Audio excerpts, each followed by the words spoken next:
Assalamualaikum warahmatullahi wabarakatuh. Tahukah Anda betapa berbahayanya maksiat batin itu? Ia lebih berbahaya daripada maksiat lahiriah, karena ia adalah akar dari segala dosa dan seringkali tidak disadari oleh kita sebagai pelakunya. Karena itu, mari kita evaluasi diri kita. Apakah di antara maksiat batin itu masih melekat dalam diri kita? Berikut ini disampaikan 10 maksiat batin yang wajib dihindari oleh setiap hamba dan cara membersihkannya. Diibaratkan hati seperti cermin. Maksiat batin adalah noda hitam yang menutupi cermin tersebut.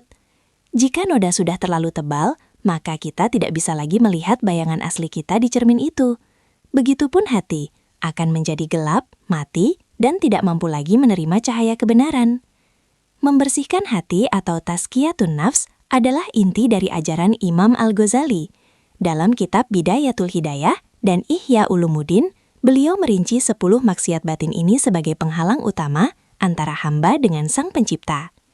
Berikut adalah uraian lengkap mengenai 10 maksiat batin tersebut beserta langkah praktis untuk mencegah dan mengobatinya. 1. Al-Ghadab, pemarah. Sifat mudah marah yang tidak terkendali. Marah yang tercela adalah kemarahan yang seringkali berujung pada dendam dan permusuhan. Cara mencegah. 1.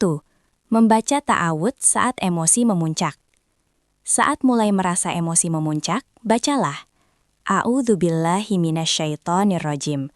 Artinya, aku berlindung kepada Allah dari godaan setan yang terkutuk. HR Bukhari dan Muslim. Lanjutkan dengan doa, Allahumma ghfurli dzanbi wa adhib ghaidha qalbi, yang berarti, Ya Allah, ampunilah dosaku dan hilangkanlah kemarahan hatiku. 2. Diam. Menahan diri untuk tidak berbicara agar tidak mengeluarkan kata-kata yang disesali nanti. 3. Berwudu. Air dapat mendinginkan fisik dan hati yang sedang panas karena api kemarahan. 2. Al-hik, dendam. Menyimpan rasa benci di dalam hati dan menunggu kesempatan untuk membalas dendam atau melihat orang lain celaka. Cara mencegah. 1. Doa pembersih dari Al-Quran.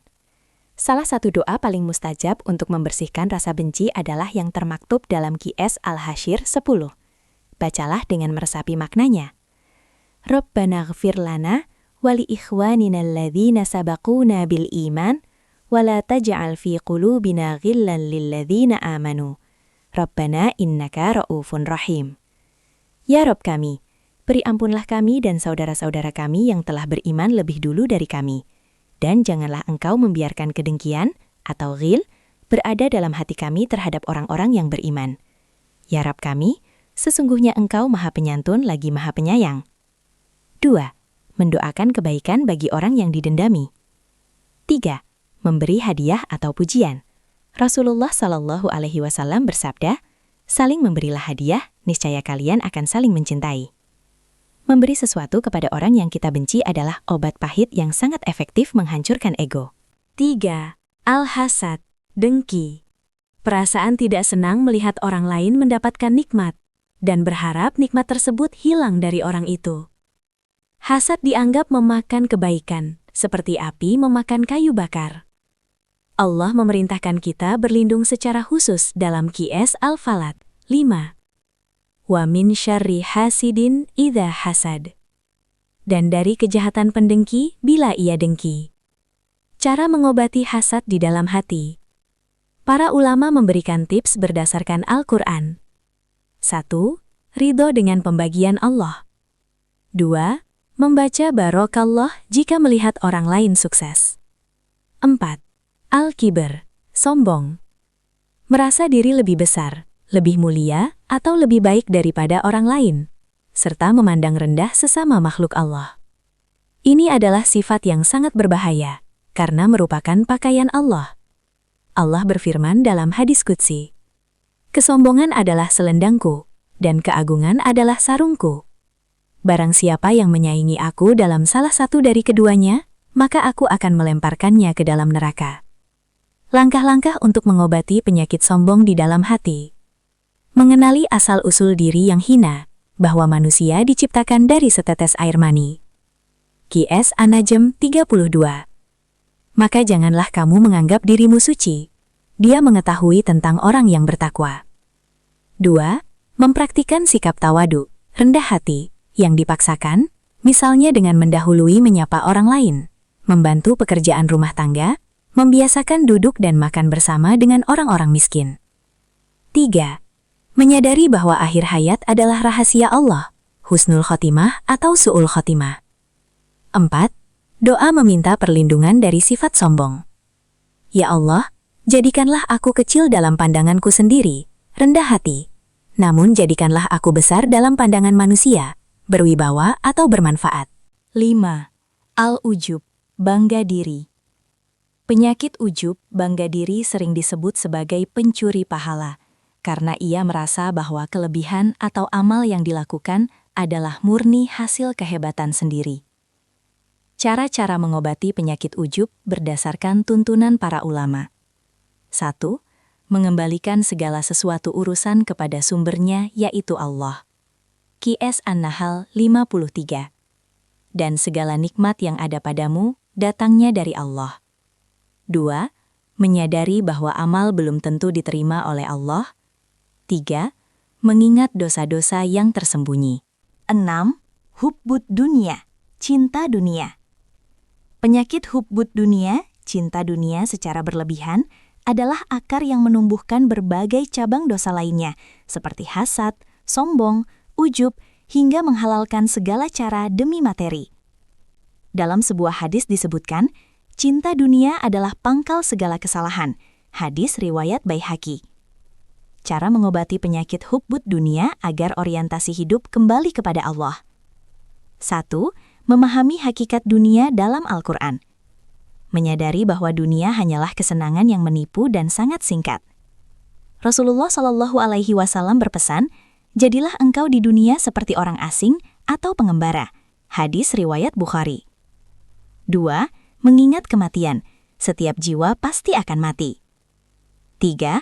Mengubah standar keberuntungan, paradigma. Berdasarkan Quran Surat Al-A'la ayat 17, Wal akhiratu khairun wa abqa. Padahal kehidupan akhirat itu lebih baik dan lebih kekal. 4. Latihan zuhud dan qanaah. Zuhud, tandanya adalah Anda tidak terlalu gembira saat dunia datang dan tidak terlalu bersedih saat dunia pergi. Qanaah, merasa cukup dengan apa yang ada. Caranya, Rasulullah SAW bersabda, lihatlah orang yang di bawahmu dalam urusan dunia, dan jangan lihat orang yang di atasmu, agar kamu tidak meremehkan nikmat Allah. Hadis riwayat Muslim. 5. Memperbanyak sedekah. 7. Hubbul jah, gila hormat, pangkat. Penyakit hubbur riyasatu wal jah, cinta kedudukan dan kegilaan akan kehormatan, adalah salah satu penyakit hati yang paling mematikan. Rasulullah SAW memberikan peringatan keras melalui sebuah perumpamaan. 2 serigala lapar yang dilepaskan di tengah kawanan kambing tidaklah lebih merusak daripada ambisi seseorang terhadap harta dan kehormatan bagi agamanya. HR Tirmizi. Cara-cara mengobatinya? Jangan terlena oleh pujian manusia. Pujian manusia tidak menambah kemuliaan di sisi Allah. Yakinlah bahwa hanya Allah yang bisa memberi manfaat dan mudarat. Jika Allah ridho, Dia akan membuat penduduk langit dan bumi mencintai Anda tanpa Anda perlu memintanya. Mengamalkan ibadah rahasia, sir. Paksa diri Anda untuk memiliki amal-amal yang hanya diketahui oleh Anda dan Allah. Merenungkan nasib para pencari kehormatan. Lihatlah sejarah orang-orang yang gila hormat, seperti Fir'aun, Haman, atau Qarun. Mereka mendapatkan puncak kehormatan di mata manusia, namun berakhir dengan kehinaan yang abadi. Qs Fatir 10. Barang siapa menghendaki kemuliaan, maka ketahuilah bahwa kemuliaan itu semuanya milik Allah. 5. Membiasakan diri menjadi orang biasa. 8. Al-bukhlu, kikir atau pelit. Sifat enggan mengeluarkan harta yang menjadi kewajibannya, seperti zakat atau nafkah, maupun kebaikan sosial lainnya, karena takut hartanya berkurang. Langkah-langkah spiritual dan praktis untuk mengobati penyakit kikir. 1. Menyadari bahwa Anda hanya titipan, bukan pemilik. QS Al-Hadid 7. Berimanlah kamu kepada Allah dan Rasul-Nya, dan nafkahkanlah sebagian dari hartamu yang Allah telah menjadikan kamu menguasainya. Kata menguasai di sini berarti hanya sebagai titipan. 2. Memahami logika sedekah tidak mengurangi harta. Setan selalu menakut-nakuti manusia dengan kemiskinan agar mereka tidak mau berbagi. QS Al-Baqarah 268. Namun, Rasulullah Shallallahu Alaihi Wasallam bersumpah dalam sebuah hadis, harta tidak akan berkurang karena sedekah. HR Muslim. Secara spiritual, sedekah mengundang keberkahan. Allah akan mencukupkan dan menggantinya dari jalan yang tidak disangka-sangka. 3. Terapi paksa. Al-ilaj bil amal. Misalnya, jangan menunggu kaya baru berbagi. Jika sudah waktunya membayar zakat, segera tunaikan. 4. Mengingat hakikat harta yang sesungguhnya. Harta Anda yang sesungguhnya adalah apa yang telah Anda makan, habis, dan apa yang telah Anda sedekahkan, kekal di akhirat. Harta ahli waris adalah apa yang Anda simpan dan kumpulkan hingga mati, tidak Anda bawa ke kubur. 5. Renungkanlah, banyak orang yang hidupnya lebih sulit dari Anda. 6. Doa perlindungan dari sifat kikir. Rasulullah Shallallahu Alaihi Wasallam setiap pagi dan petang berlindung dari sifat ini. Ya Allah, aku berlindung kepadamu dari sifat pengecut dan sifat kikir, pelit. 9. Riya, pamer. Melakukan amal ibadah atau kebaikan dengan tujuan agar dilihat dan dipuji oleh manusia, bukan murni karena Allah Subhanahu wa Ta'ala. Langkah-langkah untuk mengobati riya agar ibadah kembali murni karena Allah. 1. Menyadari ketidakberdayaan makhluk. Manusia yang Anda harapkan pujiannya itu sebenarnya tidak memiliki apa-apa. 2. Sama seperti Anda menyembunyikan aib dan dosa Anda, berusahalah untuk menyembunyikan amal saleh Anda. 3. Kenali tipu daya setan saat beribadah.